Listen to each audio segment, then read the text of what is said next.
Welcome to Measurably Better Learning, the podcast built for learning and development professionals. Whether you're an instructional designer, L&D professional, or corporate leader, get ready for insights and ideas that will transform your approach to learning, training, and development. So let's dive in.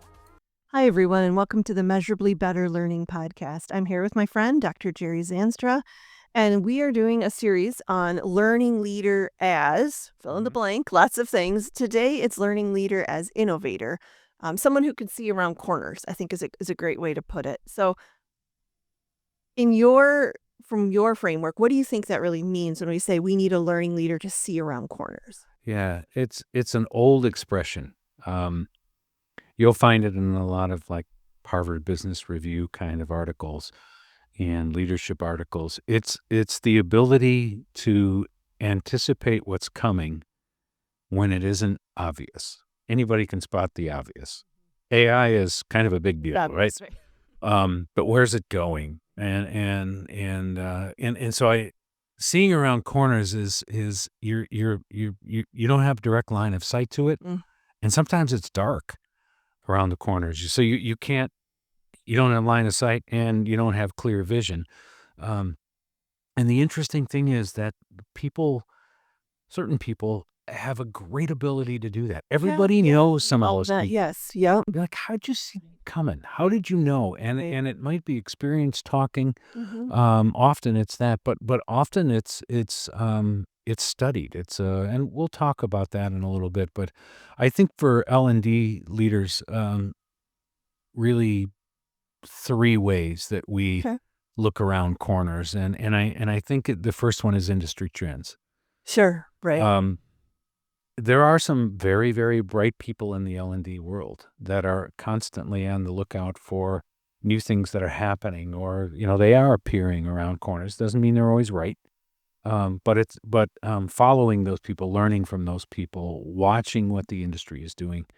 The second one obviously is technical advances. And, if we were having this conversation, we probably were having this conversation 3 years ago, we'd be talking about the metaverse. Right. Yeah. Right. Yes. Before that, we'd be talking about, there's a lot of virtual reality, which is still there. AR. No, I don't know about the metaverse. I think that sort of collapsed. But yeah, I'm not. Yeah. Maybe Facebook is rethinking, changing their name to Meta. But right, and some people have made some bets like that. Companies have made some bets like that. But I'm constantly paying attention to the technology, because the technology changes so fast. And I mean, even think of in your career, the stuff you started with. Right. Oh, yeah. Might have been a mimeograph machine. Okay, not that bad. No, I think at one school I used the old pink or purple. Yeah. Okay. Granted, they were a little behind the times. Yeah, a little bit. Yeah. And to the stuff that's available today, which is cool. And then the third place to be trying to peer around corners is really workforce needs. I mean, workforce habits are changing. Obviously, the trickle of work at home, then the avalanche of work at home, and now kind of the return to work and upskilling and reskilling. And some people have been out of the social context of work for 4 years. Yeah, it's been a long time. I mean, I have been for a while, right? Yeah. And all of a sudden you have to go back to a professional office saying like, okay, I can't wear my pajamas. Yeah, no. I can't have wine with lunch, right? These kind of things that you have to pay attention to a little bit. So, I think those are at least three areas where you want to try to peer around a corner. Well, and you mentioned, I mean, we've all known people who seem to do that better than others.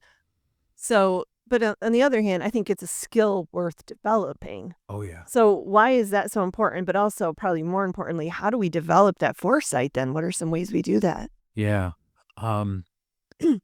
The temptation is to think either that people are born that way, which maybe you're born with some intuition or something, I don't know. Or you've just been around so long. There's a point in life where you're pretty much seeing what you're going to see. All you're doing now is seeing it again. right? Different No, format, maybe. Right. It's about 50 or so where you go, yeah, I've seen this before. I know it's coming. Right. There's something of that, but between I just was born with this intuition and I've just been around long enough to know there's some skill development. I took a graduate course a number of years ago, and it was I can't the word future or futurist was in the title, and I thought, what Right. in the world is going to be is this going to be? And the professor was a really interesting person. This was his job to really companies would hire him to help uh, them see what was coming. And there were certain thought leaders that he followed, religiously. There were journals that he followed. There were, well, now it would be podcasts and websites and so on, that he was always looking for what other people were thinking, and then he would kind of aggregate that. And so our project for the course was to pick a topic or an area or even a company, an industry, and try to see if you could predict Okay. what would happen. It's been so long, I had no idea what I chose. It may have been gas and oil, but like what was coming, and then you start reading about solar, and you start reading about geothermal, and how do all of these things fit together, and it's the question of where might this industry be in 10 years, and so it is a learned, taught behavior, and find people that do it well, and sometimes you watch a podcast, you're like, wow, that that person isn't coming up with anything new. Right. They're aggregating a whole bunch of little dots, and they're pulling it into a picture, and all of a sudden you go, well, of course.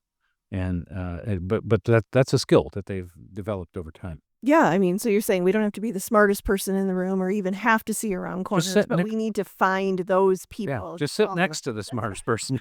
It doesn't have to be you. Right. Yeah. Well, when we return, I mean, the next obvious question is what are some trends that we need to be looking at? So we'll get to that when we come back. Yeah. Imagine a world where every training session, every learning module, and every translated document is aligned with your company's unique goals and global ambitions. Welcome to Ingenuity, where we don't just talk about elevating your corporate learning, we make it happen. At Ingenuity, we understand the heart of your business is its people. That's why we specialize in creating custom learning solutions and translation services that are not just effective, but are designed specifically for your business's global needs. Let us show you how learning cannot be just better, but measurably better, with solutions tailored just for you. Learn more in the description below. All right. Well, welcome back. When we wrapped up the first part of this podcast, we were just talking about ways to see around corners, ways to look at the future. So I'm going to put you on the spot, Jerry. What are some of those trends that we need to be? I mean, every year this happens, right? But this year is kind of an interesting year, especially with AI. Yeah. I know you're going to go there. So Last two have been really interesting. I mean, a year ago, AI was just kind of exploding, right? It was coming into the public consciousness. And I don't know that there's a whole lot of clarity. I talked to a good friend this week who had just come back from a 3-day long conference on AI, led by, Ivy League thinkers, and people from all over the world were there, and they were talking about, the disruptive nature of AI, and I asked, and so he described to me, what the conference is like, and I said, well, what'd you learn? He said, we have no idea where we are. yeah, that's interesting. And we have no idea where we're going. And he said, I went to this conference with a great deal of hope to come away, not with just some practical how-tos, but, AI is going in this direction, and these are the implications. He said, we have no idea. We have no idea. And there was something a little bit unsettling about it. Yeah. And I think that's true overall. But I also think AI sometimes, we think about it, how it's going to impact my job, your job, Yes. Right. right? And we don't think about it. If you think about your learners, it's going to touch almost every single one of them.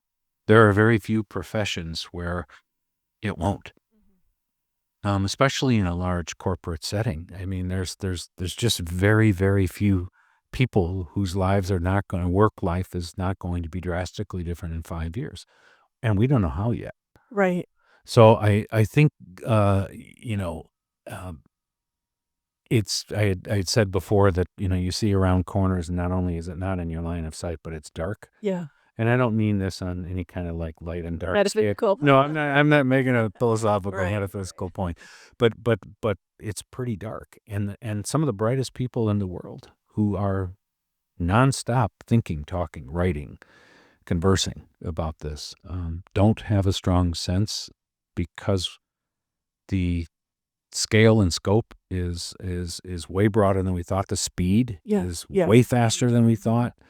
And the implications, I think we won't know that for a while. But it's something we have to be thinking about. Well, I really like that you pointed out we need to be thinking about it more in terms of our learners, because I've been a little disheartened.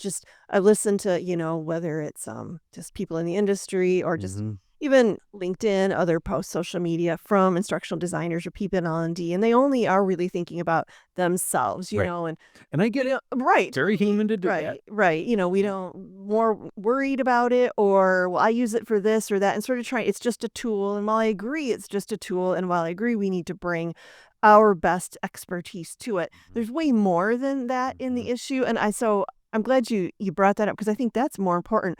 What are your learners going to need to know? How is it going to, and maybe not even just in their job, in their lives, because Right. as your learners are impacted at home and in their families, that changes what they bring to work too. So it's something important to think about. Yeah, So for sure.